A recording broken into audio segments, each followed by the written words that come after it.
अगर आपने हमारे यूट्यूब चैनल को अब तक सब्सक्राइब नहीं किया है तो आपको यहाँ सब्सक्राइब बटन दिख रहा है, इस पर आप क्लिक कीजिए और हमें सब्सक्राइब कर दीजिए और साथ ही साथ इसके सामने एक नोटिफिकेशन। नमस्कार, मैं सूरज कुमार सिंह। आज हम लोग देखेंगे क्लास 12 का मैट्रिक्स का एक्सरसाइज 3.1 का सवाल नंबर 2। इससे पहले हम लोग सवाल नंबर 1 सॉल्यूशन कर चुके हैं। सवाल नंबर 2 की ओर हम लोग चलते हैं। सवाल 2 नंबर में है, यदि किसी आव्यूह में 24 अवयव हैं तो इसकी संभव कोटियाँ क्या है। और आगे फिर सवाल है, यदि इसमें 13 अवयव हैं तो कोटियों क्या होगी।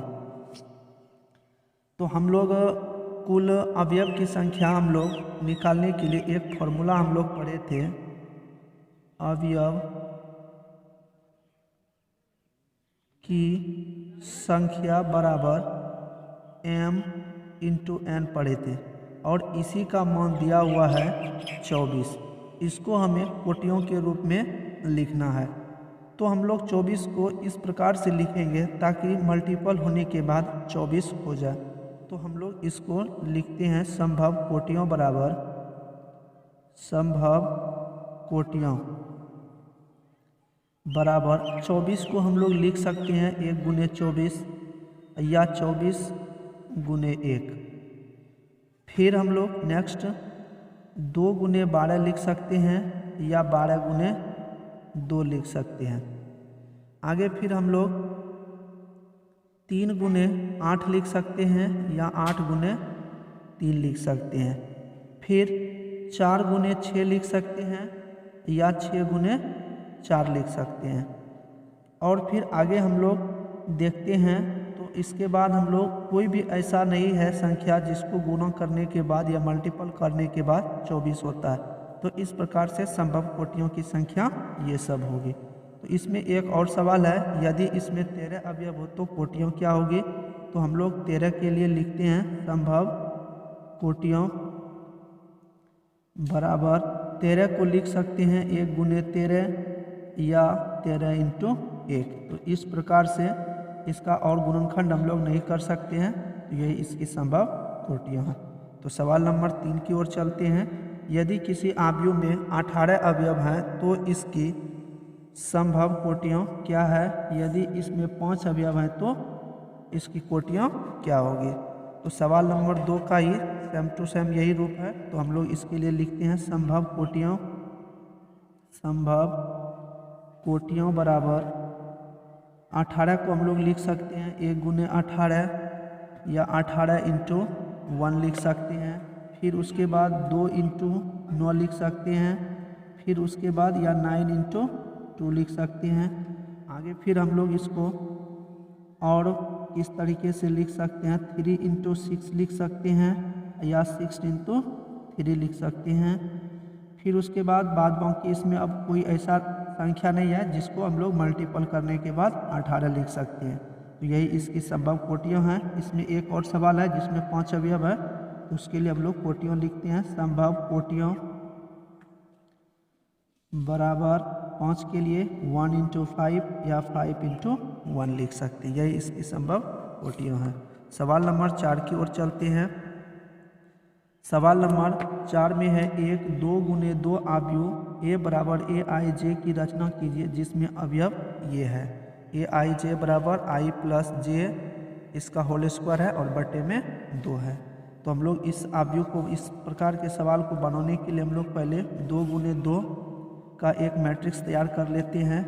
तो ए बराबर हम लोग मान लेते हैं इसका आव्यूह A11 A12 A21 और A22। तो अब इस प्रकार से हम लोग सभी अवयवों को बारी बारी से इसकी सहायता से हम लोग ज्ञात कर लेंगे। तो चलिए हम लोग इस प्रकार के सवाल को बनाते हैं। तो पहला है अवयव इसका A11। तो आई के जगह 1 है और जे के जगह 1 है। तो इसमें हम लोग लिख सकते हैं आई बराबर 1 और जे बराबर भी 1। तो इस प्रकार से हम लोग ऊपर जो दिया गया है इसके अनुसार से हम लोग सब जगह पर मान रख के इसका मान ज्ञात करेंगे। तो ए आई जे बराबर आई प्लस जे इसका होल स्क्वायर है बटे 2 है। तो मान रखेंगे आई का भी मान 1 है और जे का भी मान 1 है। तो 1 1 प्लस 1 करेंगे तो 2 हो जाएगा और 2 का स्क्वायर करेंगे तो 4 हो जाएगा, बटे 2 है तो 2 से डिवाइड करेंगे तो 2 हो जाएगा। अब फिर उसी प्रकार से A12 का मान ज्ञात करेंगे तो I का मान 1 है, J का मान 2 है, इस पर स्क्वायर है तो स्क्वायर दे देंगे, बटे 2 है तो 3 का स्क्वायर 9 हो जाएगा, बटे 2। इसी प्रकार से A21 निकाल लेंगे तो I का मान 2 हो जाएगा, J का मान 1, इस पर स्क्वायर है तो स्क्वायर दे देंगे, बटे 2, तो इसका भी मान 9/2 लिख लेगा। फिर उसके बाद A22 का मान लिखा लेंगे तो I का मान 2, J का मान 2, इस पर होल स्क्वायर दे देंगे, बटे 2, तो यानी 2 + 2 4 हो जाएगा, इस पर 16 हो जाएगा, बटे 2 करेंगे तो 8 हो जाएगा। तो इस प्रकार से हम लोग सभी का मान निकाल चुके हैं। A11 का मान 2 निकला, फिर A12 का मान 9/2 निकला, फिर A21 का मान 9/2 और A21 का मान 8 निकला। तो अब हम लोग इसके जगह पर मान रख देंगे, वही मेरा आंसर होगा।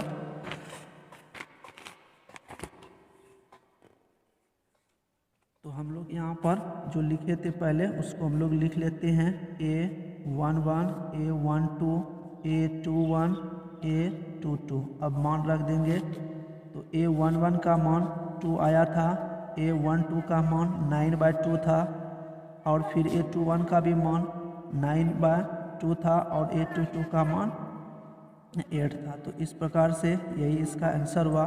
बाद बाकी इसका जो भी सवाल है इसी प्रकार से हम लोग सॉल्यूशन करेंगे। तो सवाल नंबर 6 की ओर चलते हैं। सवाल नंबर 6 ये है, निम्नलिखित समीकरणों में से x, y, z का मान ज्ञात कीजिए। तो इसमें जो ये मैट्रिक्स दिया गया है, जो जिसके जगह पर है वही उसका मान होगा। जैसे इसका A11 का अवयव इसका A11 का अवयव है, तो इसलिए ये दोनों बराबर होंगे। तो y के जगह 4 है तो यहाँ से हम लोग y बराबर 4 लिख सकते हैं। उसी प्रकार से यहाँ z की जगह 3 है तो हम लोग z बराबर 3 लिख सकते हैं और यहाँ x की जगह 1 है तो x बराबर हम लोग 1 लिख सकते हैं। यही इसका आंसर हुआ। तो सवाल नंबर इसका सेकेंड, सवाल नंबर सेकेंड में A11 की जगह पर 6 है तो हम लोग लिख सकते हैं x + y बराबर 6। फिर उसके बाद 5 + z की जगह पर 5 है तो लिख देंगे 5 + z = 5। इस 5 को इधर भेज देंगे तो माइनस में चला जाएगा, 5 - 5 बराबर 0 हो जाएगा तो z का मान 0 आ जाएगा। तो उसी प्रकार x × y की जगह पर यहाँ पर 6 है, 8 है तो 8 रख देंगे, x × y बराबर 8 है तो 8 रख देंगे। तो अब हम लोग x × y की सहायता से और x + y बराबर 6 की सहायता से पहले हम लोग x - y निकाल लेते हैं। तो इसका x - y का होल स्क्वायर बराबर हम लोग फार्मूला जानते हैं, x + y का होल स्क्वायर -4x × y। तो अब इसका मान रख देते हैं। x + y का मान ऊपर में 6 है, इसकी जगह पर 6 रख देंगे, 6 का स्क्वायर 36 हो जाएगा, -4 × x × y का मान हमें ज्ञात है तो 8 आया। तो 36 - 8 × 4 करेंगे तो 32 बराबर में आ जाएगा 4। तो x - y का होल स्क्वायर बराबर 4 हुआ। तो x - y बराबर 4 का वर्गमूल हो जाएगा 2। तो ऐसा करेंगे हम लोग, इसको समीकरण फर्स्ट रख लेंगे और इसको समीकरण सेकंड। अब दोनों समीकरणों को हम लोग जोड़ देंगे, समीकरण फर्स्ट में जोड़ देंगे समीकरण सेकंड। तो आगे हो जाएगा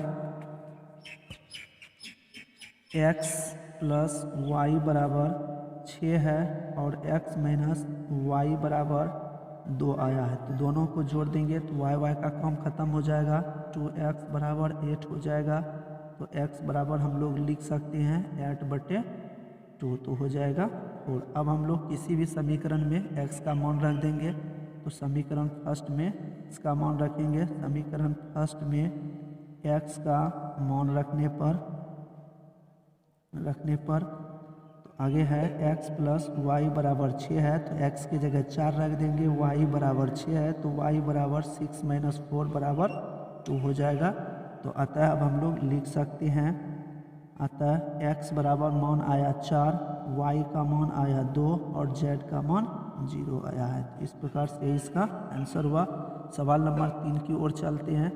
सवाल नंबर 3 में है x + y + z बराबर में 9 है तो हम लोग लिख देंगे x + y + z बराबर 9।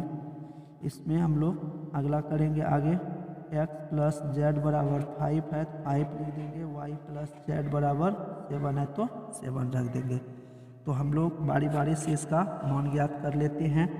इसको समीकरण 1 रख लेते हैं, समीकरण 2 और समीकरण 3। तो समीकरण 1 में हम लोग देख चुके हैं x plus y plus z बराबर 9 लिखा हुआ है। तो हम लोग इस समीकरण में हम लोग x प्लस जेड का मान 5 है तो x प्लस जेड का मान 9 है, ये 5 है, इसके जगह पर 5 रख देंगे और बचेगा y बराबर 9। तो y बराबर हम लोग लिख सकते हैं 9 माइनस 5 बराबर 4। तो उसी प्रकार से फिर इसी समीकरण में x plus y plus z बराबर 9 है तो हम लोग y प्लस जेड का मान रख देंगे। तो y प्लस जेड का मान है 7 तो 7 रख देंगे। x plus y plus z का मान दिया हुआ है 7 बराबर 9। तो x बराबर हो जाएगा 9 माइनस 7 बराबर 2। तो इस प्रकार से x और y का मान निकल गया। अब z का मान निकालना है, क्योंकि x plus y plus z बराबर फिर 9 है तो हम लोग बारी बारी से x प्लस वाई को जोड़ेंगे। तो x का मान 2 है और y का मान 4 है तो दोनों को जोड़ देंगे तो 4 2 6 हो जाएगा इसका मान, प्लस z बराबर 9। तो z बराबर 9 माइनस 6 बराबर 3। ये अब यहाँ पर हम लोग लिख लेंगे। अतः x बराबर 2 हुआ, y बराबर 4 हुआ और z बराबर 3 हुआ। यही आंसर हुआ। नेक्स्ट सवाल की ओर चलते हैं। अगला सवाल 7 नंबर ये रहा। इसमें a b c d का मान ज्ञात करना है। तो हम लोग इसमें चलते हैं। a माइनस बी बराबर -1, फिर 2a प्लस सी का मान 5 है, इसका मान 5 रख देंगे। फिर 2a माइनस बी बराबर 0 है, 2a माइनस बी बराबर 0। तो यहाँ से हम लोग लिख सकते हैं b बराबर 2a। आगे फिर चलते हैं तो 3c प्लस d का मान 13 दिया हुआ है। तो इस प्रकार से इसको समीकरण फर्स्ट, इसको समीकरण सेकंड रख लेते हैं और इसको समीकरण नंबर 3 रख लेते हैं। अब बारी बारी से इसका मान ज्ञात करेंगे। तो पहले हम लोग समीकरण फर्स्ट में क्या करते हैं, इस b बराबर 2a का मान रख देते हैं। तो समीकरण फर्स्ट में मान रखेंगे। तो समीकरण फर्स्ट है a माइनस बी बराबर -1। तो a माइनस बी के जगह पर 2a है तो 2a रख देंगे बराबर -1। तो a माइनस a हो गया तो माइनस a बचेगा -1। तो a का मान 1 निकला। और चूंकि b बराबर है 2a तो b बराबर 2 इंटू a, तो b बराबर 2 हो जाएगा। तो आगे हम लोग सवाल में देखेंगे। इस प्रकार से समीकरण सेकंड में लिखा हुआ है, समीकरण सेकंड में लिखा हुआ है 2a प्लस सी बराबर 5। तो 2a का मान हमें पहले ऊपर में 1 ज्ञात हो चुका है तो 1 रख देंगे, प्लस सी बराबर 5। तो सी बराबर हो जाएगा 2 इंटू 1 करेंगे तो 2 हो जाएगा, माइनस उधर चला जाएगा तो बचेगा 3। अब हम लोग क्या करेंगे, समीकरण 3 से चलेंगे। समीकरण 3 से, तो समीकरण 3 में लिखा हुआ है 3c प्लस डी बराबर 13। तो 3 इंटू सी का मान 3 निकला, प्लस डी है और बराबर में 13 है। तो डी बराबर 13 माइनस 3 इंटू 3 करेंगे तो 9 हो जाएगा, बचेगा मेरे पास 4। तो अतः हम लोग लिख सकते हैं a का मान 1 निकला, b का मान 2 निकला, c का मान 3 और d का मान 4 निकला। यही आंसर हुआ। नेक्स्ट सवाल की ओर चलते हैं। सवाल नंबर 8 ये रहा। एक आव्यूह दिया हुआ है m इंटू एन का, कह रहा है एक वर्ग आव्यूह है यदि, सब ऑप्शन पहला है m छोटा होगा n से, ऑप्शन दूसरा में है m बड़ा होगा n से, तीसरा ऑप्शन है m बराबर n होगा और चौथा इनमें से कोई नहीं। तो हम लोग जानते हैं कि एक वर्ग आव्यूह तभी हो सकता है यदि उसमें पंक्ति और स्तंभ की संख्या समान होती है, तभी वह एक वर्ग आव्यूह होता है।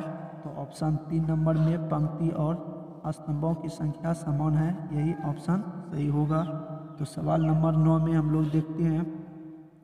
सवाल नंबर 9 में इसका हम लोग जब सॉल्यूशन करेंगे तो इसमें x y z का मान ज्ञात करना असंभव हो जाएगा। तो इसीलिए आप लोग इसको अपने से जब सॉल्यूशन कीजिएगा तो इसका मान ज्ञात नहीं होगा। तो अतः हम लोग इसमें इसका मान ज्ञात करना संभव नहीं है, लिख देंगे। अतः इसका ऑप्शन बी सही होगा। बी में है ज्ञात करना असंभव है, यही इसका आंसर हो जाएगा। सवाल नंबर 10 की ओर चलते हैं।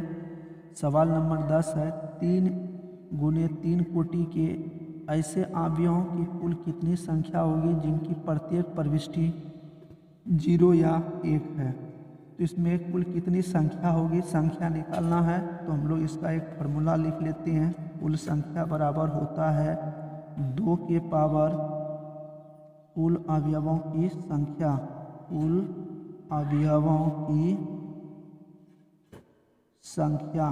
तो यहाँ से हम लोग 2 के पावर कुल अवयवों की संख्या हम लोग पहले निकालना सीख चुके हैं। m इंटू n होता है।